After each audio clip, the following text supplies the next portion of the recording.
Hi, my name is Murali Talasila. I want to introduce myself and why I think I'm good fit for the topic we are discussing today.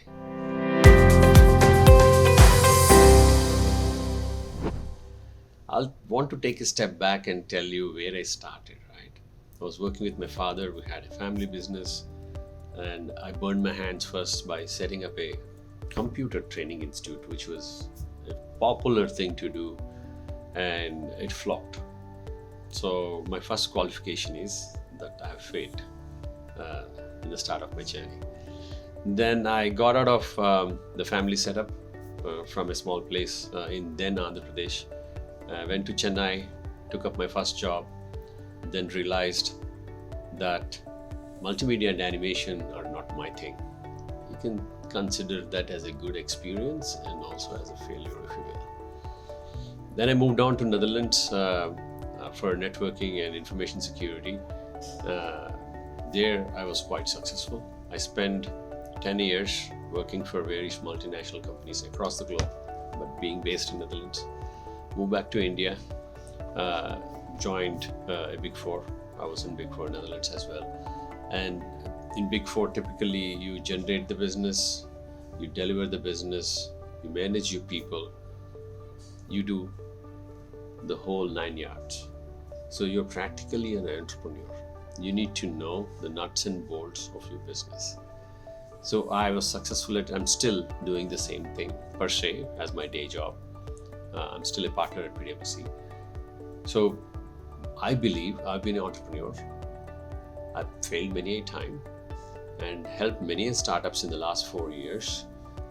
In my last role, worked very closely with Ps, VCs, incubators, academic institutions, and many startups from edtech to gaming to drones.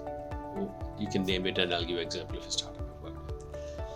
Hence, I believe I at least earned a right to comment on this topic.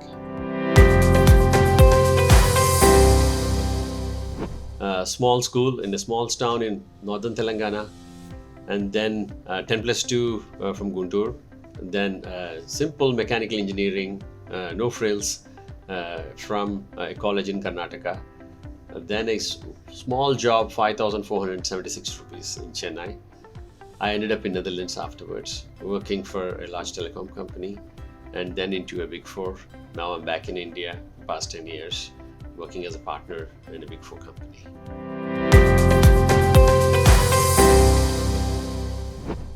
The way I would answer this question is by breaking up it into two parts. In the first one, I probably will try and attempt to define what are the typical characteristics of a corporate and then a startup, so that when we identify the opportunities for collaboration, it's easy for everybody to appreciate those. మనం ఎప్పుడన్నా ఏదైనా corporate అనే పదాన్ని వాడితే ఆ పదానికి అర్థాలు రకరకాలుగా ఉంటాయి. అండ్ దాంట్లో ముఖ్యమని ఏమంటే ఆ కంపెనీ ఒక 10 దేశాలు 100 దేశాల్లో పనిచేస్తుంది. కాబట్టి వాళ్ళు ఒక చాలా తక్కువ స్పీడ్తో సమయంతో ఒకే డైరెక్షన్లో వెళ్ళడానికి ప్రయత్నిస్తారు. ఇంకో విధంగా ఎగ్జాంపుల్ మనం చెప్పాలంటే, ఒక 10 కాళ్ళున్న లేకపోతే 10 టైర్లు ఉన్న వెహికల్ వెళ్తుందంటే ఆ టైర్లు ఆ డైరెక్షన్ అంతా ఒకే విధంగా ఉండాలి, లేదా వెహికల్ కింద పడిపోతుంది. అది మనం కార్పొరేట్లో టిపికల్గా చూసే ప్రొసీజర్లు కానీ ప్రాసెస్లు కానీ దానికి ఆ సింక్రోనైజేషన్ కోసం తయారు చేసినవి. అవి స్పీడ్ కోసం చేసినవి కాదు, వేగానికి కోసం చేసినవి కాదు అవి. అదేవిధంగా మనం స్టార్టప్స్ వస్తే కనుక అవి వేగానికి పేరు పొందినవి. దానివలన కార్పొరేట్స్కి ఒక పెద్ద అవకాశం ఉంది వాళ్ళతో కలిసి పనిచేయడానికి. స్టార్టప్స్కి ఏమొస్తుంది దానివల్ల? నేను ఒక కార్పొరేట్ కంపెనీతో కలిసి పనిచేస్తే దానివల్ల స్టార్టప్కి ఏం లాభం ఉందని మనం ప్రశ్నించుకుంటే, startups need 2-3 things. Startups burn cash very, very fast. Startups are testing hypotheses and dumping and fine-tuning their problem statement / solutions, MVPs, etc. all the time. So that means if they want to test their hypothesis on a corporate, it's a fantastic opportunity. So hence, fine-tuning their final product. Maybe the MVP to a alpha version of a product will be very, very fast because of that. So the final thing is getting a corporate logo is a great validation for the startup that yes, they have not only been showing off the slide decks, they have really done some good work. So it is a win-win situation if you ask me. The corporate startup collaboration is a great thing for the ecosystem.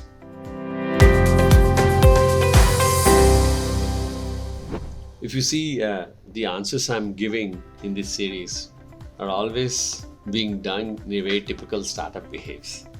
I'm trying to unravel, define the problem clearly, and then try and explore the solution options. And that's what typically we do in the lean startup world or all solutioning.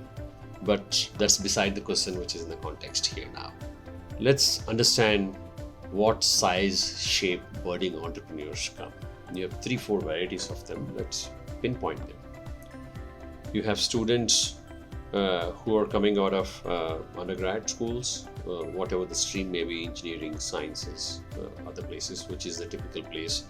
They may have had an idea because of a project they have done as a part of their final year syllabus, or they worked with lots of entrepreneurs in a captive incubator in the university or a college they work in. That's one set of early entrepreneurs, if you will. Other set have been typically tech folks who worked long time in a very templatized career, coding, doing day in, day out the same things, but they want to start something on their own. That's another set of people.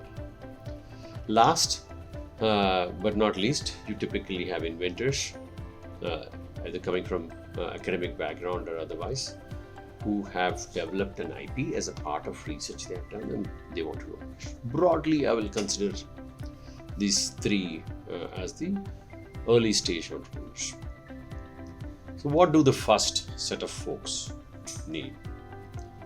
If a student is just about to graduate or graduating and he wants to get into entrepreneurship, as a general principle, he or she does not have the basics of the process with which you need to validate an idea, then what would you do after idea validation, how you do user development, where will you go for further incubation, how do you raise your early stage, pre-seed, money, who should be your co-founder.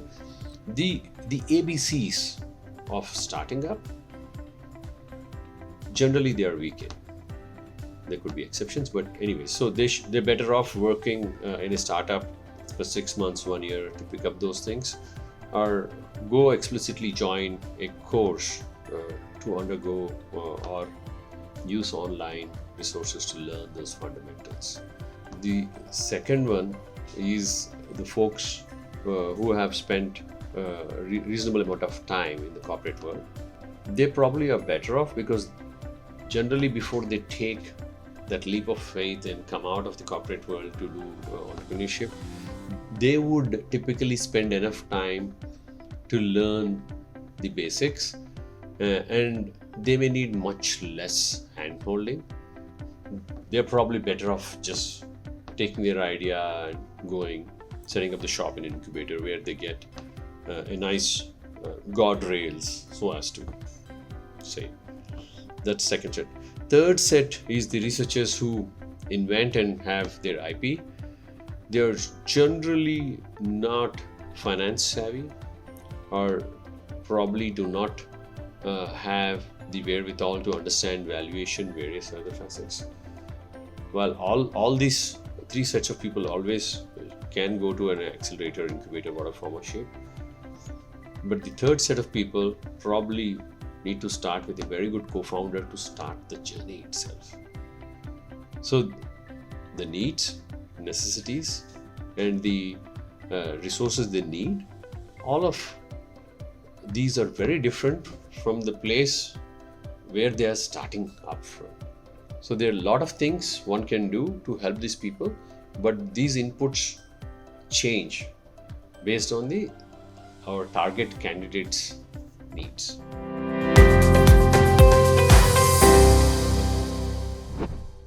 Funding is a important milestone in the journey of any startup.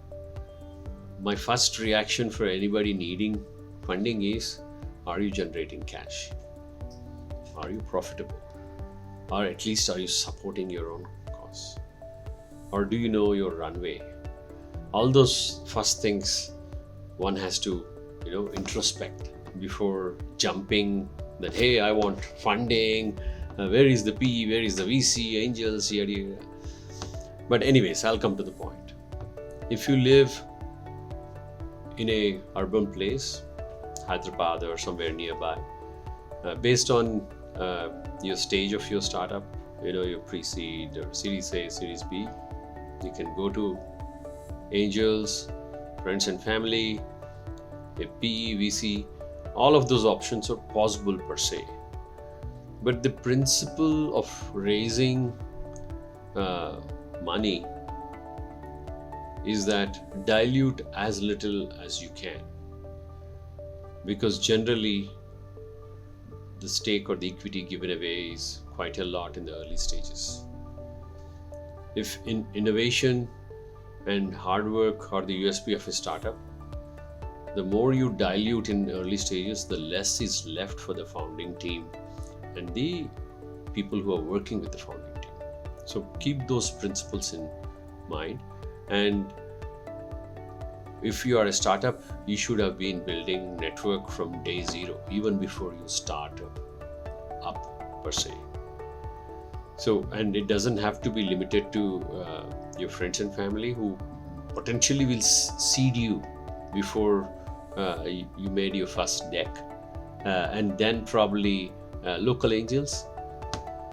All of those people you will anyway network, but you should proactively build network in the academia, in the angel ecosystem. Go to the events, let people know you exist and you are a sharpshooter with your ideas and your execution. Then when you do the final pitch for your monies, it becomes easy because there is some rapport built already by then. So don't think that one fine day you raise your hand and say, I need money, people will come running to you. It's a process of making your company and business model appealing and building a network in longer term. Last but not least is to show a sustainability of the business.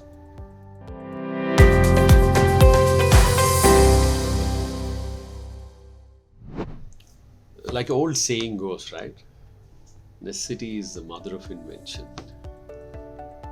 Given the latest trends and the regulations imposed by Ministry of Corporate Affairs and the newly invented buzzword ESG, all of them make being a social entrepreneur better than ever. Why do I say that? So any good company who have ethics to talk about wants to make sure that the CSR money goes to a genuine benefit of the society. Genuine, aka measurable, life-changing for the target audience. By the way, that's what ESG actually compels you to do, is to environment, social and governance are the way you impose and show demonstrable results to the larger society, and large companies are seeing lots of benefits coming in a circular fashion to them when they are ESG friendly and they are showing their seriousness by scores in ESG efforts. In turn, their products and their services are being consumed in a much larger numbers vis-a-vis the companies who do not publish or talk about the ESG scores. But we'll come to that a little bit later. But as a social startup, remember, you're not a charitable organization who is just looking for money and then you are a bridge to spend it, even though it could be for social good. As a social startup, you are a self-sustaining entity. While the profit motive takes secondary stage, the primary objective of a social startup being change and transformation in the society. And as long as you can articulate the change and the impact you have created, there is enough CSR money for you to get. And if I pause on the social startups and their need for money, now given the pressure of ESG by the regulators across the world, the corporates are compelled to demonstrate that the money they're spending is actually showing off results. And ESGs, there are various scoring mechanisms whereby you can demonstrate the effectiveness of your programs. And it goes much beyond a traditional social startup you may have seen. It goes all the way to governance. Governance means also how do you deal with the data of your customers? Are you abusing the data? Okay, you're not abusing. Please tell us how you're securing it. How you are behaving responsibly with the data of your customers. All those aspects should be measurable and demonstrable via a third-party scoring system. Hence, you're making this world, this society, a better place for all of us to exist. Hence, social startups have a much larger play and a larger canvas. Don't limit yourself to the traditional causes of water, sanitation, environment, etc., etc. Now even cyber and data governance are coming to the fore.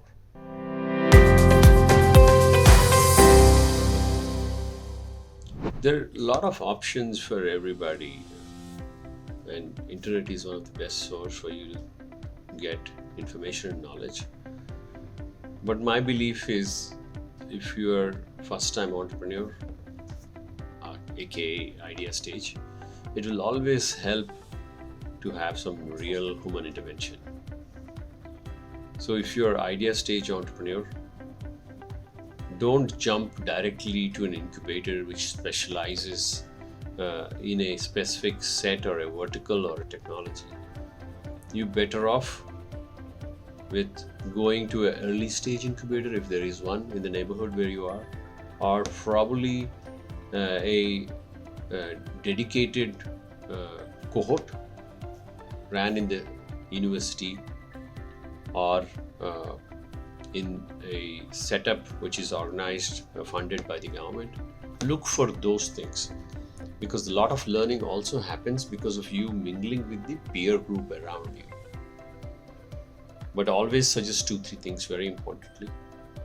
Look up the videos on various online sources. Learn the fundamentals of starting up before you go joining a program, wherever it is.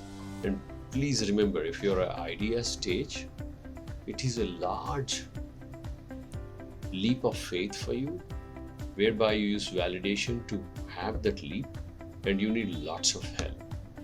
And you should not worry about the tech stack, etc. now. It's about defining and clarifying the problem itself.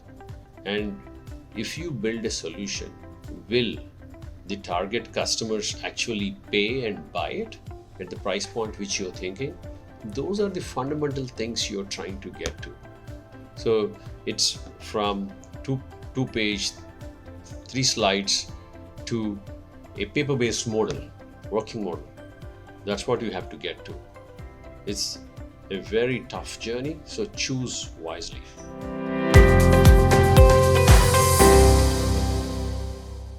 Mentors are very, very important in a journey of a startup from a founder's perspective. When you start and when you're at idea stage, your idea is just on paper, and there are 1,000 directions where you can drive it. But there are probably only 2 or 3 right in those 1,000 options which are in front of you. Mentor is somebody who helps you decide which one of those is best suited for the journey.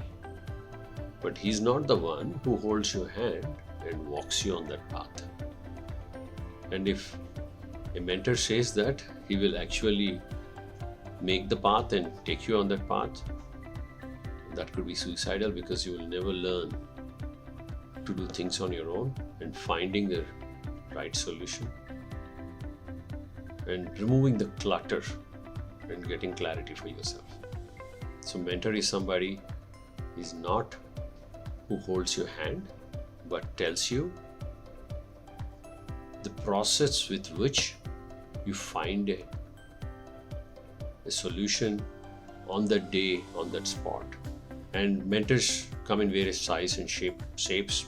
You can have a mentor who helps you on a tech stack, mentor who can help you on user validation or funding. All of them will be helpful, but depends on which stage, life cycle of the startup you are in. Choose them wisely.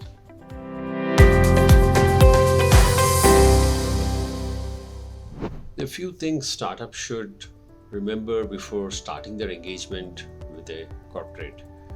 And some of these could be gotchas, some of them could be the way you need to engage or keep in the back of your mind. Let me go into them in no particular sequence. Take a conscious decision that the cycles from the time you start the engagement to the time they give you a problem statement to the time you get a purchase order will be longer than what you anticipate. 90 days minimum, could be longer. And if you think your cash burn and your team strength does not support it, don't go there, because you have to drop off in the middle. It's neither beneficial to you or to the corporate. So watch out for that. That's the first thing. Second, most of the corporate programs, while I'm generalizing here, may have different nuances and different objectives. Be very clear on them. What do I mean by that? I'm asking you, what is the end objective of the program?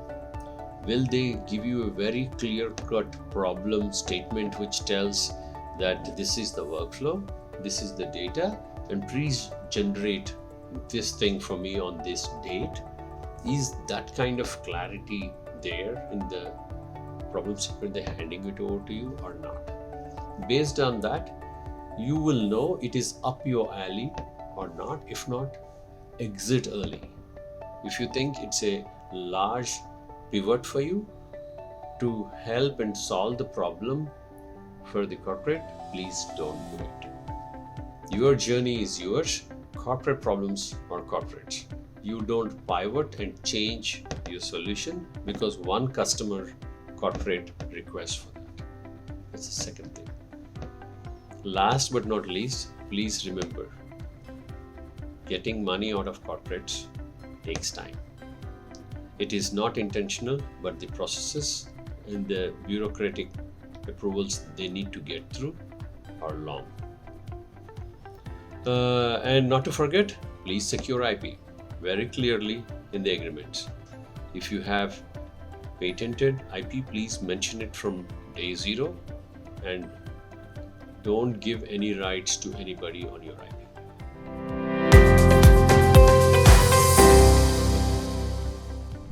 There are quite few models under which corporates engage startups. It could be plain vanilla, simple.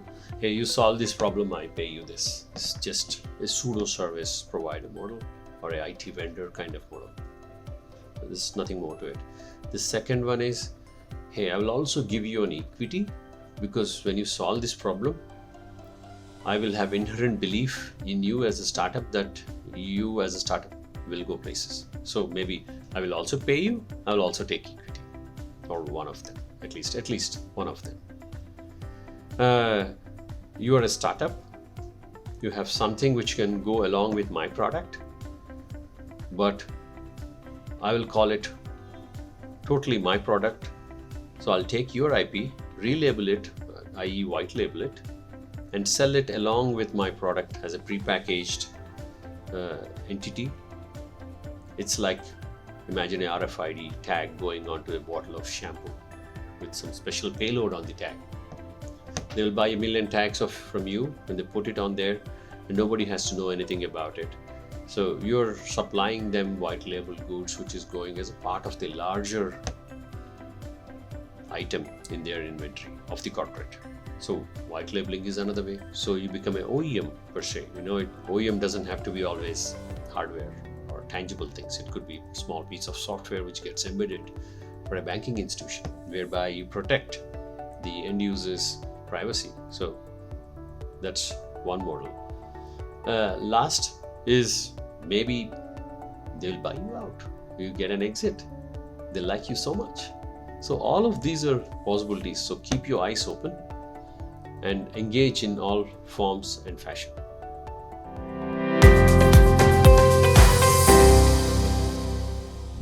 So net, if you look at it, there's enough information available for you online. Horses for courses, you need to choose your mentor and the place where you get incubated very wisely based on your size. Look forward to engage with corporates. They will help and expedite your growth cycle if you know the nuances of those collaborations. Last but not least, build a revenue generating organization which will fund itself. Then people will want to fund you. They will come to fund you. You don't have to go to them.